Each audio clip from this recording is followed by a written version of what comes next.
Josh, thanks for coming on this week's program. Yeah, thanks for having me. So Josh, just to begin, so our viewers out there understand, could you give us a little bit of background on Scottsdale Mint, how you got into the business of privately striking bullion products and even why you're in the business in the first place? Sure. I got a degree in risk management insurance, and my focus became the mining industry. So in my early 20s, I landed what were at the time billion-dollar mining companies in gold, silver, and copper industries. I think one of my first clients was a company by the name of Glamis Gold, which went on to, even though there was a merger, their management team took over Goldcorp, which I believe is currently the number one biggest market cap gold producer in the world. That kind of put me on the map within the mining industry, and suddenly I'm handling most of the largest silver producers and some of the largest copper producers. So I was involved in handling the risk management activities for these companies all over Latin America, Africa, Australia, where they would be building new mine sites. And then, looking at ways of moving gold safe and securely from, let's say, the mountains in the Sierra Madres, and then, how do we get that to refineries, and then where does it go from there? So was intimately involved with really kind of the full spectrum of the mining side of the business. And, having worked with a lot of the CFOs, I just really fell in love with the metals industry. And at the same time, I had traded metals for many years. I think I've had accounts with a couple companies that have gone under. I went through the Refco mess, and then MF Global and John Corzine. I've had accounts with both of those. So I've been involved in various aspects of the industry. And while I really liked insurance business and risk management, my first love was really more around the metal side. Mm-hmm. So in 2008, so about 10 years ago, I wanted to start a business in the space and building a brand that would be maybe a little bit more high-end than the current offering at that time. I feel like there is an aspect of our industry called the retail side. So the mining industry is, obviously there's suit and tie at the C-suite level. Then there's, steel toe boots and hard hats on the mining side. It's kind of a grown man sandbox. But precious metals, when it goes to consumers, sometimes has the viewpoint of a used car salesman. And no offense to any of those that are selling cars out there, but you probably know what I mean. Mm-hmm. Some of them are kind of going after grandma's money, mm-hmm. and trying to sell them things that maybe they don't need. Look, there's nothing wrong with a rare coin or a commemorative or a higher priced piece, but sometimes when you're chasing grandma for her to throw in huge money just so you can get major commissions has kind of tarnished our industry. Mm-hmm. So in 2008, I wanted to build a company that had a more higher end look, feel, and style about it, and have just evolved the company since then. We purchased the investment bar division from a publicly traded company called Materion it was the end of 2011, 2012, right around there. They were a company that they to this day, I think they have over about 2,000 employees. Their primary focus is sputter targets and involving gold, silver, beryllium, various things, and they sell those sputter targets off to the industrial semiconductor world. And at that time, iPads and the Apple iPhones were going insane. A lot of people don't know, but a lot of silver goes into making the screens and some of the internal components. So they were making 40+% margins producing these sputter targets. Their board said, what the heck are we doing in bullion? What are these 1% or less margins? So at the time, my company was one of their top customers and we got the opportunity to buy that division from them, which essentially went from at the time Scottsdale Silver was just having products made with our name on it, and that basically got us into the manufacturing side, which was my goal and objective all along. And since then, we've evolved the company. Now I believe we're minting legal tender coins for, I believe right now, 19 countries that we're under contract with. So we produce bars and coins for various, on a contract level on a few different continents. The famous popular stacker bars. You guys offer some of those. Your website, we make them for different companies overseas. And we produce and just help distribute, or just at the end of the day, we just want to move gold and silver products any way we can in different marketplaces. So that's that's how I got into it, and a quick cap, a really quick summary of how I got here. I see you guys are ISO 9000 certified, or whatever that number is. When did that occur, by the way? Our first year of manufacturing. So whenever you take over, we took over that division. Obviously, accreditations don't transfer. Mm-hmm. So that was something right out of the gate that we wanted to make sure that our products were acceptable for retirement accounts. Right. So anything that bears our hallmark, or that we can prove at the vault level that Scottsdale manufactured it, is acceptable for retirement accounts. Great. So I want to go a little bit further, deeper into the weeds about manufacturing, but this is the Metals and Markets wrap for the week. So I feel remiss if we didn't bring up the price action this week, and what your take is on what's going on in the precious metals in the short term.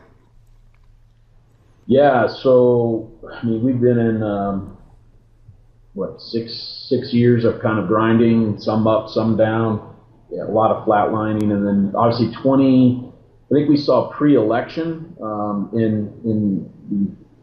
before the Trump-Clinton things. The financial markets kind of really tightened, and just basically the volatility shrunk. People didn't know where we were going to go, so we were kind of flat. And then there was a lot of volatility right around election time. The world was going to end. Oh my gosh, Trump is going to be terrible. Gold and silver no one knew. Is it going to go up? Is it going to go down? But people thought it'd be calamity. And actually, the financial markets have really liked Trump.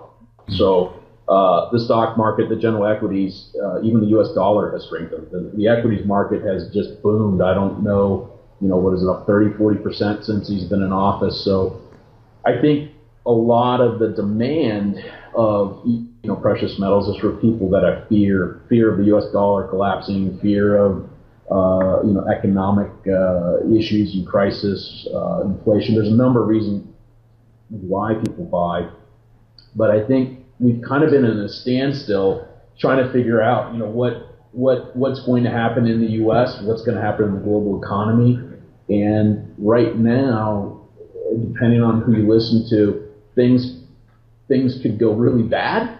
Things could also continue to be really good. So I think that kind of uncertainty has impacted the prices. Obviously, gold and silver have gone up a little bit in the last year or two, but mainly kind of sideways, just kind of choppy. And I think also the lack of, a lot of banks have left the commodities industry. So you have a lot less traders kind of in the mix. And banks don't really make a lot of money if the markets don't move. So they love the kind of the push, the pull up and down. They make money off the volatility. And a lot of those banks are now gone. And a lot of those traders have stepped out of this market, and they're in other markets right now. So I think we don't see a lot of the major swings. However, we saw some just last night and this morning, and both gold and silver were taken down pretty heavily. I don't pretend, I'm not a trader. I'm not a professional trader. I don't make predictions, those kinds of things. But having watched the markets, it is interesting to watch. It obviously impacts production and supply. And I think last night we saw, I don't know what time it was exactly. It felt like maybe after 5 o'clock Pacific time, there was a print hit. It was about $1.50 to $2 under the market at that time. And I literally, someone was sitting in my office, and I said, "That's funny. I haven't seen one of these in a while. They almost look like a looks like an error on the chart, where a couple trades happened well below the market. Sometimes it happens well above the market." Well, if you kind of know how traders work, sometimes they send signals to each other. That's not 100% of the time, but I said, "Wow, I wonder, is that a signal that this market's going to get taken down?" And this morning, obviously, we got, in the middle of the night, we did get hit, and boy, has it sure come down. I mean, so it was off, 60 cents here on the day so far. Yeah, it looks like it was a big takedown. It looks like notional trading volumes may be near record highs for the day. It's pretty intense. So I think there was, in looking back at the charts again, I'd have to go and look. I think there was a few more prints like this again in the middle of the night, where anytime there's what I call a small amount of trades well outside the scope of the current market bid-ask spread, usually that sometimes that can be that there's some fun and games. So kind of interesting. Obviously I don't call them all the time, but that was a signal, and here we are. Yeah. So kind of interesting. I presume on your end, like when there are these short-term brief takedowns in the spot prices of gold and silver, that you do see dip buyers who come in and take advantage and buy bullion, at discount, I suppose. Absolutely. Most of our business is two-step, meaning we're selling to other distributors around the world. That's the majority of our business. So sometimes there's a lag effect. So Europe opened up. Well, they're already, by the time most of the big takedown, their days is over. So I think, usually we kind of see the fall through within the next day, but obviously there is some movement. And I think as silver and gold had kind of, especially silver, had stepped up in the last week or two, a lot of buyers were kind of sitting on the sideline, just waiting to see what would happen. So I would expect, with volatility, usually we see demand pick up. The question is it for an hour, a day, a week, a month? Yeah, of course. And how difficult that is to plan for. I totally get it. Yep.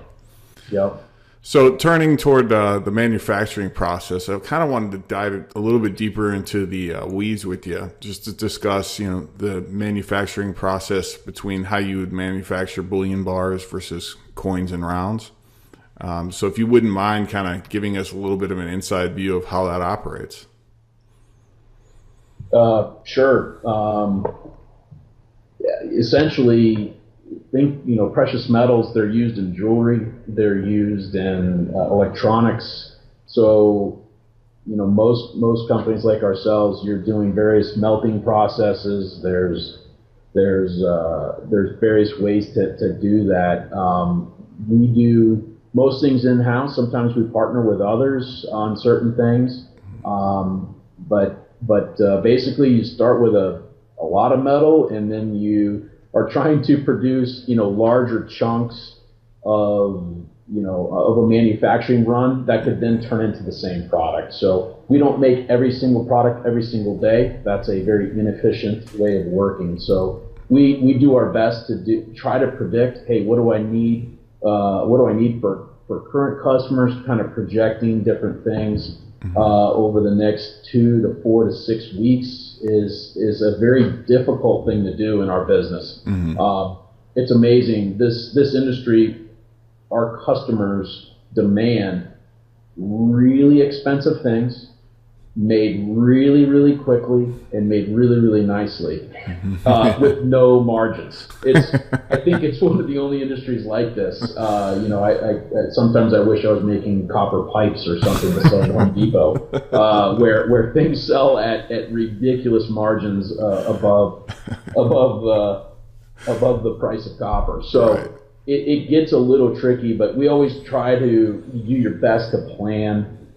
So you've got, let's say, silver or gold products in various stages of the process. That way you can hopefully your lead times in. Where it gets really tricky is when we get a shock.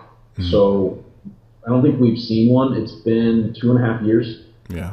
since we've seen a shock. But literally, you go from in maybe 1 day or 2 days, you can you can sell out the next month of Right. production in 1 day. So that all your planning goes out the door. And being that it's so expensive, our equipment is expensive, the material's expensive, and there's really nothing you can do unless you're a government who has unlimited access to money. We can get into that with the U.S. Mint, where people their stockpiles of coins, for example, just go through the roof, so this is a tricky industry to work with. Yeah, I definitely agree. Just specifically on the bullion bars, do you guys do pours or presses? Like what are the different types of bars that you guys create? We do a little bit of everything. I think every mint is, they kind of have their go-to product. Our go-to product is the machine bars, the stacker bars that have the interlocking design with the cavity. There's no right or wrong way in the bar business. Usually people just like the cheapest product, but for those that have ever held the stacker bar in their hands, it's something you just can't own one of, and it's a very popular bar. I can't attest to every single customer out there, but I know in our business we also make board bars and cast bars and different style. The stacker bar is our number one selling product, and it traditionally sells for a tiny bit more than a regular cast bar. So we really do a number of styles in-house, but our number one bar is that product. So it's a little more expensive to produce it that way, but for some reason it does really well for us. We're not the biggest mint in the world, but I think we do a good job at kind of in our niche. Yeah. The Tombstone silver bar, the silver nugget bar, I had never seen one in person until we recently shot a little video with it in person. And, I got to tell you, the pictures, they don't do it justice. In person, it's a pretty cool bar. It's got a lot of character. So how do you guys produce that? Is that a pour or is that machined? I can't share how we do that. No problem. But think of it like we put silver into a bag, we shake it, and out it comes. So, okay, that's good really enough. That's an interesting product, the Tombstone Silver Nugget. So we produce them in a 5 ounce, a 10 ounce, and a 1 kilo. Mm-hmm. It's the type of product that it's a showpiece. If someone comes over your house, it's a product someone wants to hold it and produce it. Obviously, Tombstone, Arizona, most people have probably seen the movie Tombstone.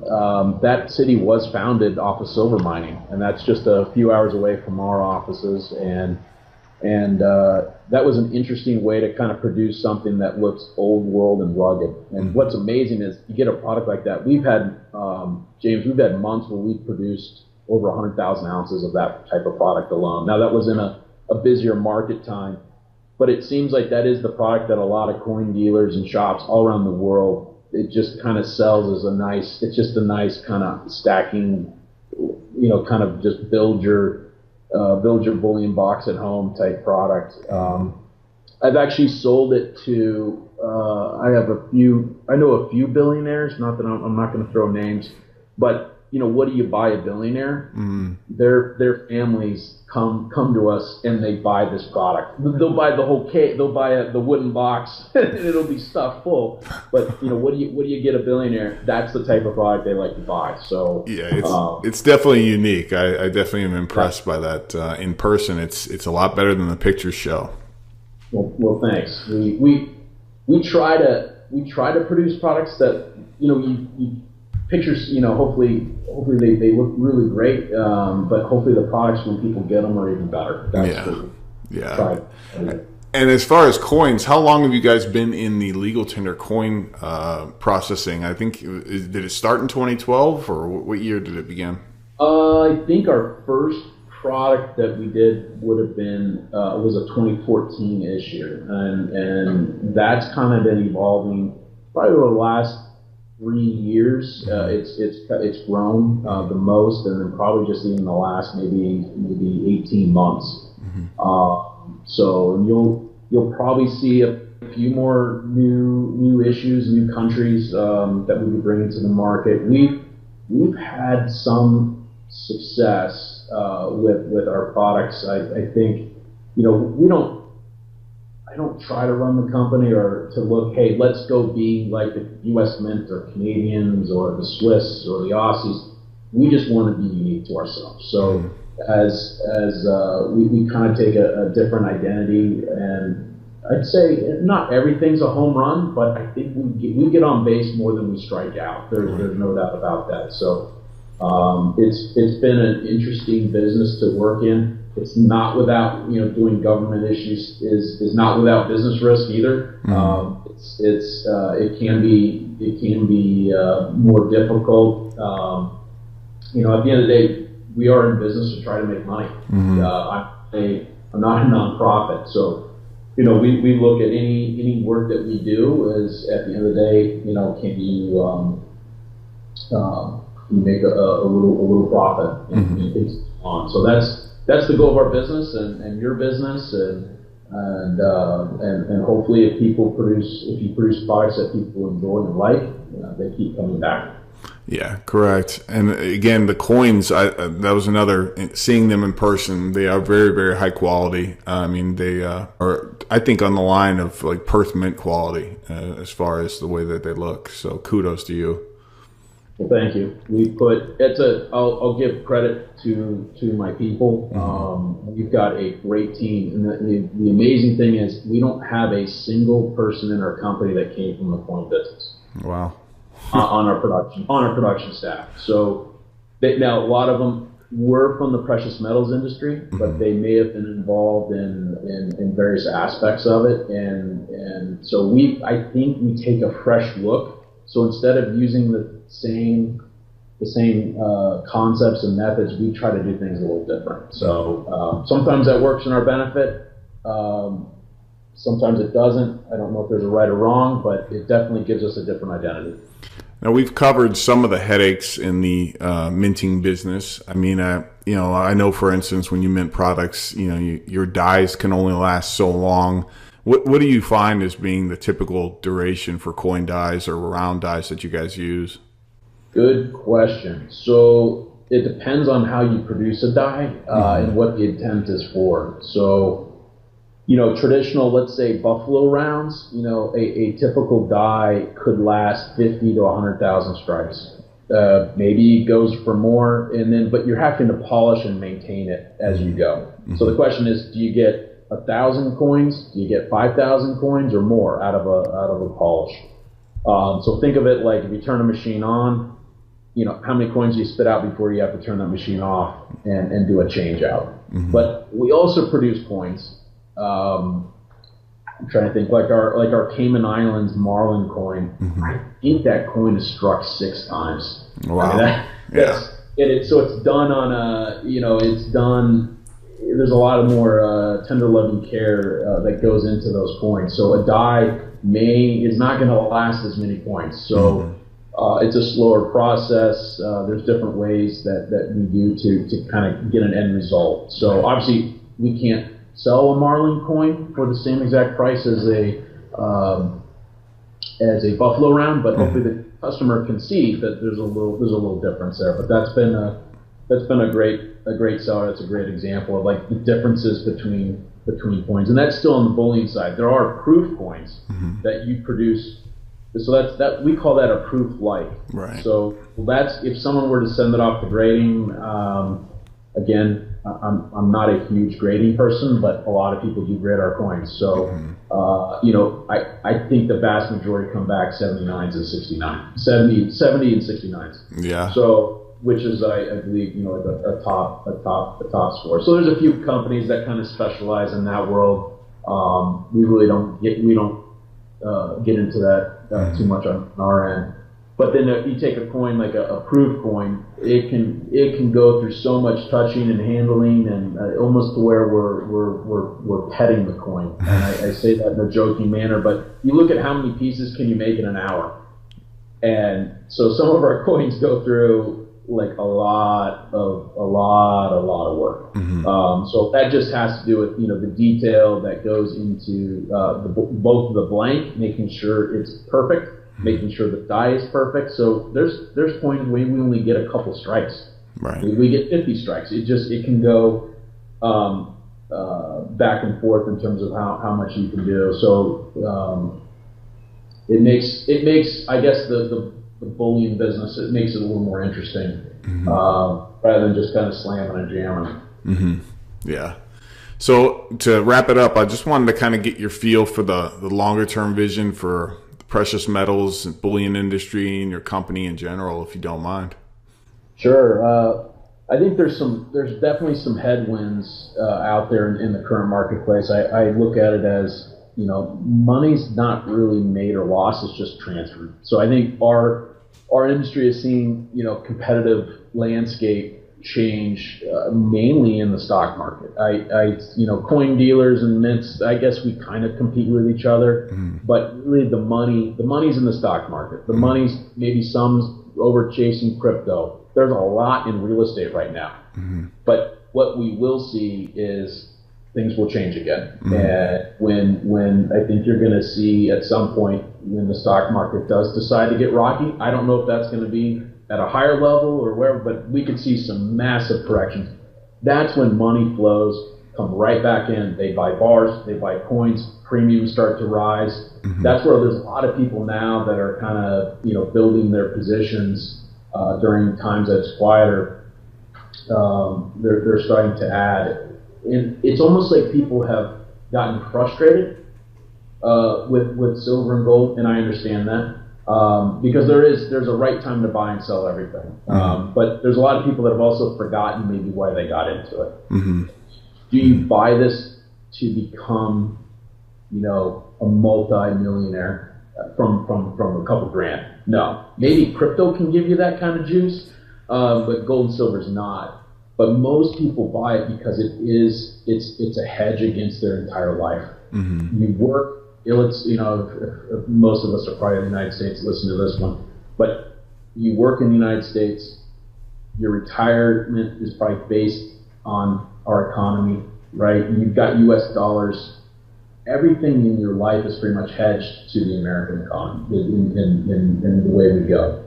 So a lot of times people look at it from that construct going, well, my silver and gold is it's sitting in a vault somewhere and I got to pay a vault storage fee. And so suddenly it's just like, it's not doing as well as what my stockbroker's showing me. Look, I'm up 20-30% over the last couple of years. And they look at silver and gold and they're like, it's just kind of, bumping along here. But people kind of do forget that that's a store of wealth. It's an asset that truly is building for your family, and for a lot of it's generational wealth.